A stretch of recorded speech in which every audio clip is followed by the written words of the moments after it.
Noong unang panahon, sa isang liblib na baryo sa Visayas, may isang lumang alamat na nagpapakilabot sa lahat ng taga roon. Sinasabing ang buong baryo ay may itinatagong lihim. Ihanda mo na ang iyong sarili sa isang kwentong kilabot na hindi mo malilimutan. Kung mahilig ka sa katatakutan, huwag kalimutang i-like ang video at mag-subscribe para sa mas marami pang nakakapanindig balahibong kwento. Siguraduhin mong handa ka dahil hindi mo alam kung anong maaaring sumilip sa dilim. Si Luis at Elena ay mag-asawang naghahanap ng tahimik na lugar upang makapagsimula ng bagong buhay. Dahil buntis si Elena, nais nilang lumayo sa magulong lungsod at tumira sa isang baryong may payapang kapaligiran. Sa kanilang paglalakbay, napadpad sila sa isang maliit na baryo na halos hindi matatagpuan sa mapa. Napansin nilang kakaiba ang baryong ito. Tahimik. Halos walang tao sa kalsada tuwing hapon. At tila palaging madilim kahit sa tanghaling tapat. Ngunit dahil sa mainit na pagtanggap ng mga taga roon, nagdesisyon silang doon na manirahan.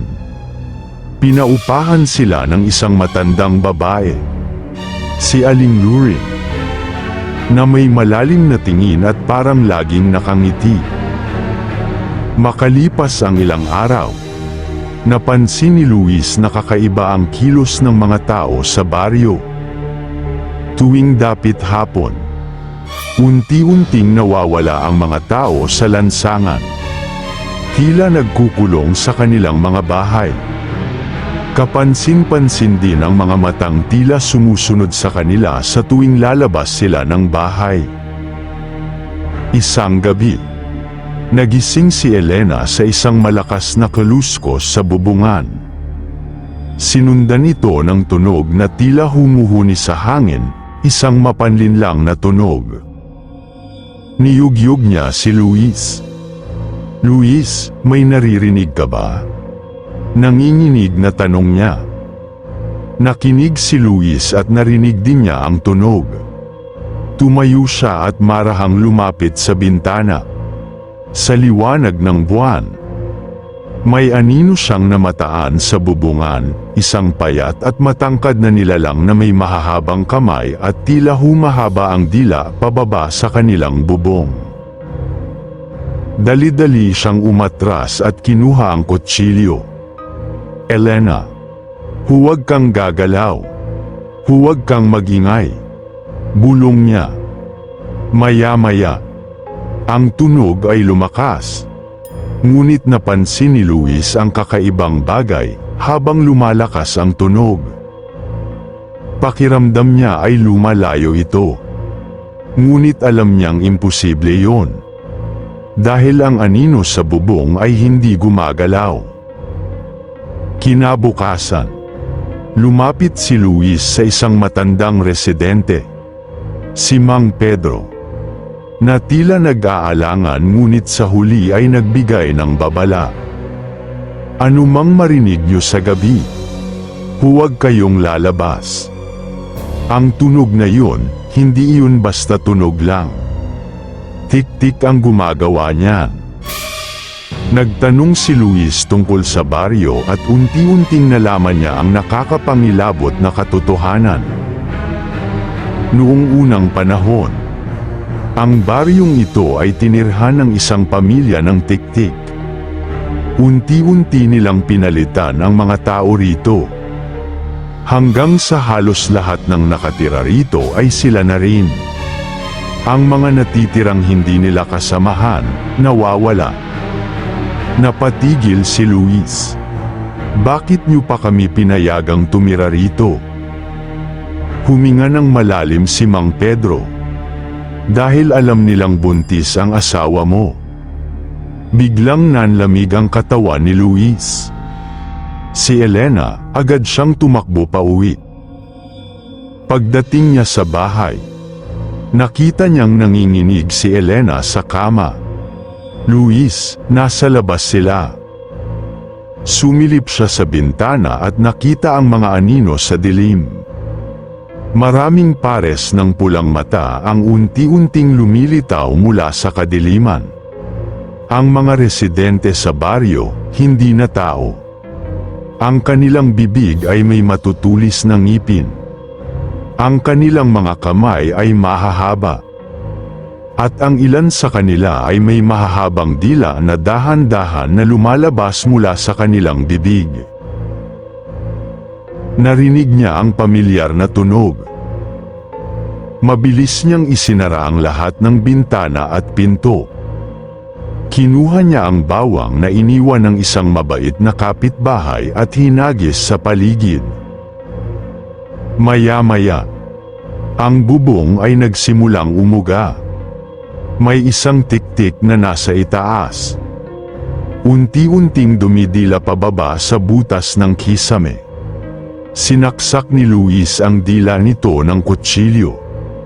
Dahilan upang humiyaw ito ng malakas. Sa labas, nagsimulang magungulan ang iba pang tiktik. Galit na galit. Sinubukan nilang sirain ang pinto. Ngunit tila nag-aalangan dahil sa bawang. Elena, huwag kang bibitaw sa akin. Bulong ni Luis habang hinigpitan ang hawak sa kanyang buntis na asawa.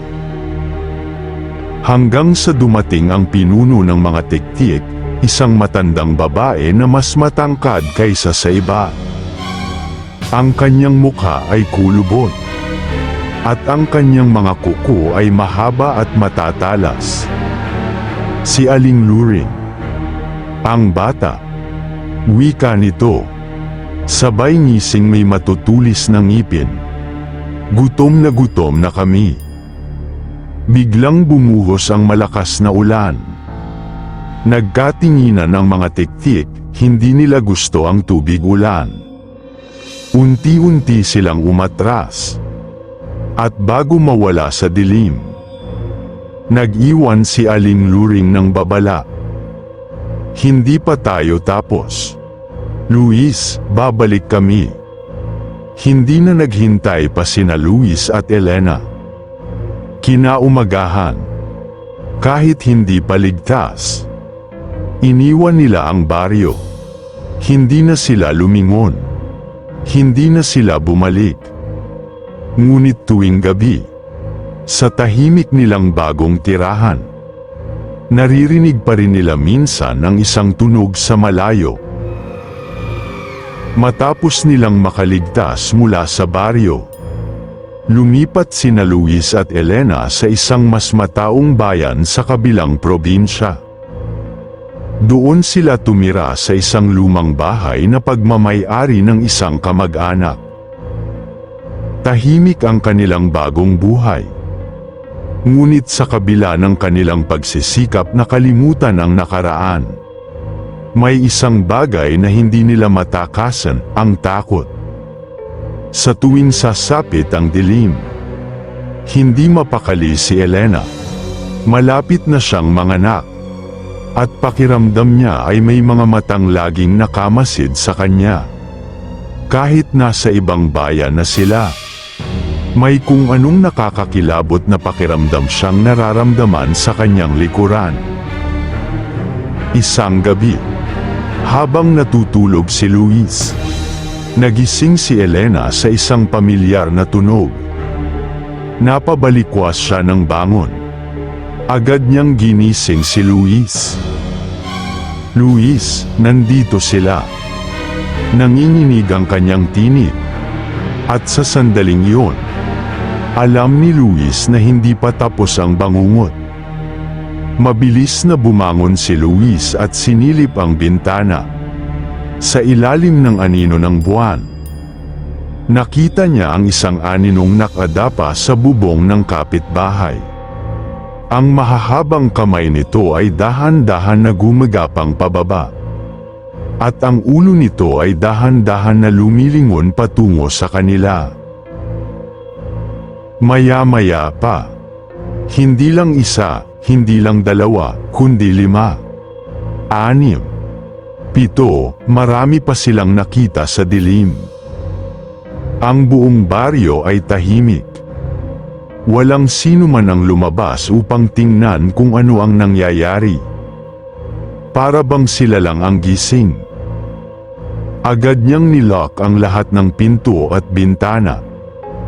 Kumuha siya ng bawang at asin. At saka inilagay sa bawat sulok ng bahay. Ngunit may isang problema, ang bahay na ito ay luma. At ang bubong ay may maliliit na butas. Sakto. Narinig nilang parang may kung anong likido ang tumulo mula sa kisame. Nang tingnan ni Luis, nanlaki ang kanyang mata. Isang mahabang dila ang bumababa mula sa isang siwang sa itaas. Mabilis niyang dinampot ang kutsilyong nakatabi sa mesa at sinaksak ang dila. Isang malakas na hiyaw ang umalingaw-ngaw. At sa labas, narinig nilang naghiyawan ang mga tiktik, galit at gutom. Hindi na nila pwedeng hintayin ang susunod na pagsalakay. Kailangan nilang tumakas. Ngunit paano? Sa labas, mas marami ng tiktik ang naglalakad sa paligid ng bahay. Ang ilan ay gumagapang sa dingding, habang ang iba ay nasa bubong. Naghihintay ng tamang pagkakataon upang makapasok. Biglang bumukas ang pinto ng kanilang kwarto. Akala ni Luis ay may nakapasok na. Ngunit laking gulat niya nang makita si Mang Pedro, ang matandang nagbabala sa kanila noon. Kailangan nating umalis. Ngayon na. Sabi nito. Papaano? Tanong ni Luis habang inaakay si Elena na hirap nang gumalaw dahil sa kanyang dinadala. Huwag kayong mag-alala. May dala akong proteksyon. Sagot ni Mang Pedro habang inilabas ang isang bote ng langis na amoy niyog at bawang. Ibuhos niyo ito sa inyong katawan. Hindi nila malalaman kung nasaan kayo. Agad-agad nilang ginawa. Nang matakpan ng langis ang kanilang balat. Unti-unting naglaho ang paningin ng mga tiktik sa kanila. Nasaan sila? Narinig nilang tanong ng isang tiktik sa labas. Narito lang sila kanina. Sigaw ng isa pa. Dahan-dahan na lumabas sina Luis, Elena, at Mang Pedro mula sa likuran ng bahay. Kailangan nilang makaalis bago mawala ang bisa ng langis. Ngunit hindi ganoon kadali.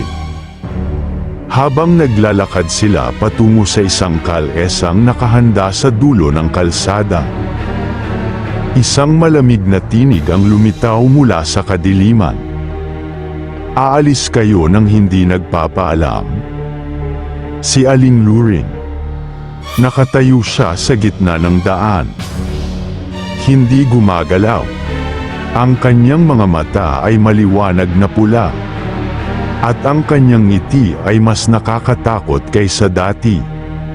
Sa kanyang likuran, nakahanay ang iba pang tiktik. Naghihintay ng utos. Kailangan nating tumakbo, sabi ni Mang Pedro. Ngunit bago pa sila makagalaw, biglang sumugod ang isang tiktik. Mabilis ito, napakabilis. Halos hindi ito nakita ni Luis. Ngunit bago pa ito makalapit sa kanila, hinugot ni Mang Pedro ang isang patalim na may pahid ng langis at asin at sinaksak ito sa leeg. Isang nakakapangilabot na sigaw ang pumuno sa hangin. Isa ang bumagsak. Ngunit ang iba ay mas lalong nagalit.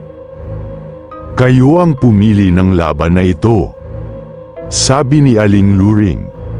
At sisiguraduhin kung wala nang matitirang buhay sa inyo. Biglang sumugod ang lahat ng tiktik.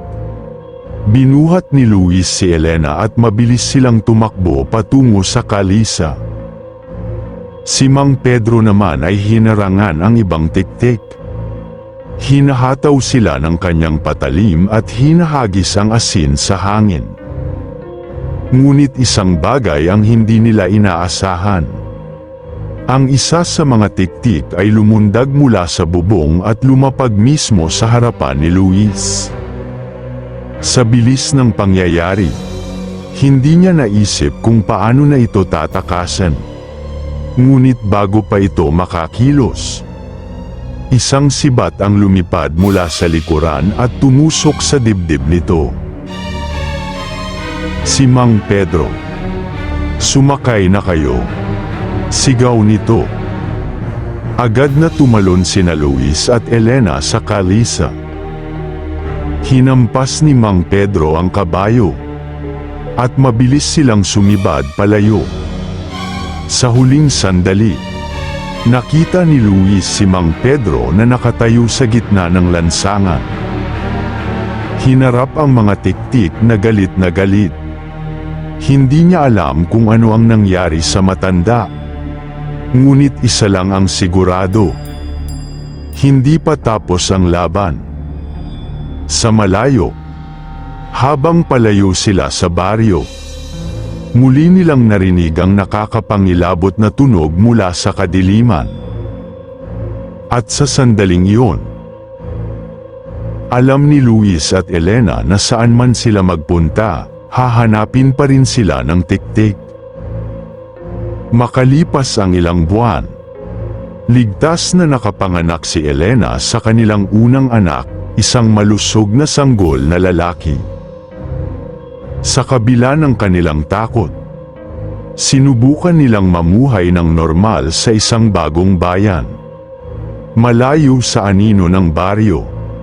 Ngunit kahit anong gawin nila, hindi pa rin mawala ang takot sa kanilang dibdib. Tuwing sasapit ang gabi, kahit wala silang nakikitang tiktik, para bang may isang pares ng matang palaging nakamasid sa kanila. Hanggang sa isang gabi, dumating si Mang Pedro, sugatan at halos hindi na makatayo. Nagbalik sila, mahina niyang sabi. At hindi titigil ang mga tiktik hanggat hindi nila nakukuha ang bata. Napatingin si Luis kay Elena, na mahigpit na nakayakap sa kanilang anak. Alam nilang hindi na sila maaaring tumakas. Kailangan nilang tapusin ito. Sa tulong ni Mang Pedro, inalam nila kung paano tuluyang mapupuksa ang mga tiktik. May isang paraan, sabi ni Mang Pedro habang ginagamot ang kanyang sugat. Ang kanilang pinagmumula ng lakas ay ang matandang puno ng buhay. Sa gitna ng baryo doon nagmumula ang kanilang sumpa. Hanggat hindi ito nasusunog, hindi sila mauubos. Mabilis na nagdesisyon sina Luis at Elena. Kailangan nilang bumalik sa pinagmula ng lahat. Nagtipon sila ng mga gamit, mga sibat na pinahiran ng langis at asin, bote ng gas at pospuro. Kinontak din ni Mang Pedro ang ilan sa mga natitirang tao na dating nakatakas sa baryo. Hindi sila marami, pero sapat na para sa isang huling pagsalakay. Nang sumapit ang hating gabi, bumalik sila sa baryo. Tahimik ito, tila abandonado. Ngunit alam nilang hindi ito totoo. Nang malapit na sila sa puno ng buhay, unti-unti nang lumitaw ang mga anino sa paligid. Ang mga pulang matang nagliliwanag sa dilim. At sa gitna ng lahat, si Aling Luring, nakatayo sa ilalim ng puno. Nakangiti. Hindi kayo natuto. Patawa nitong sambit.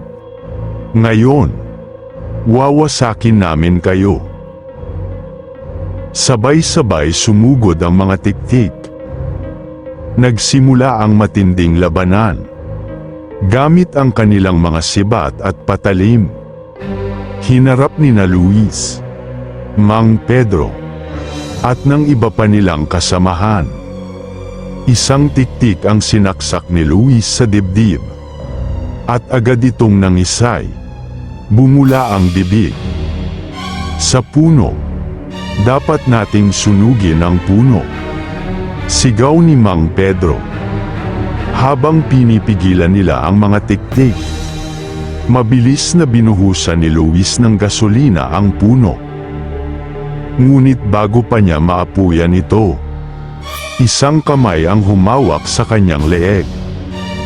Si Aling Luring. Hindi mo kayang tapusin ito, iho. Bulong niya habang ang kanyang mahahabang kuko ay dahan-dahan na lumulubog sa kanyang balat. Mas matagal na akong nabubuhay kaysa sa lahi mo.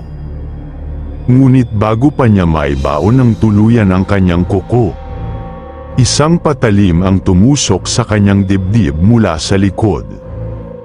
Si Elena. Subukan mong lumaban sa isang ina. Napaatras si Aling Luring. Napahawak sa sugat niya. Hindi siya namatay. Pero mahina na siya ngayon. Ito ang pagkakataon ni Luis. Agad niyang sinindihan ang posporo at inihagis sa puno. Sa isang iglap, lumiyab ito. Ang apoy ay mabilis na lumaganap. At kasabay ng pagsunog ng puno, isang nakabibinging hiyaw ang umalingaw-ngaw sa buong baryo. Isa-isang bumagsak ang mga tiktik. Parang nasusunog mula sa loob. Ang kanilang balat ay lumalapnos. At ang kanilang katawan ay unti-unting natutunaw na parang abo. Kahit si Aling Luring, kahit anong pagpupumiglas niya, hindi niya napigilan ang sumpa sa kanya.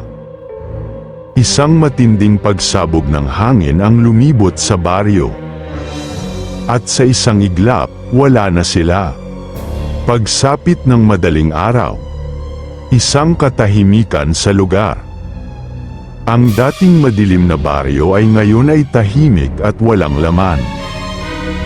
Wala na ang mga halimaw. Wala na ang anino sa dilim. Si Luis, Elena, Mang Pedro, at ang ilan pang nakaligtas ay nagtitigan. Alam nilang tapos na. Tapos na ang sumpa. Mahina ngunit puno ng emosyon na sabi ni Mang Pedro. At sa kauna-unahang pagkakataon, nakahinga ng maluwag sina Luis at Elena. Hinawakan nila ang kanilang anak. At sa ilalim ng liwanag ng bagong umaga, alam nilang tuluyan na silang ligtas. Hindi na kailanman maririnig ang tunog ng tik-tik sa gabi.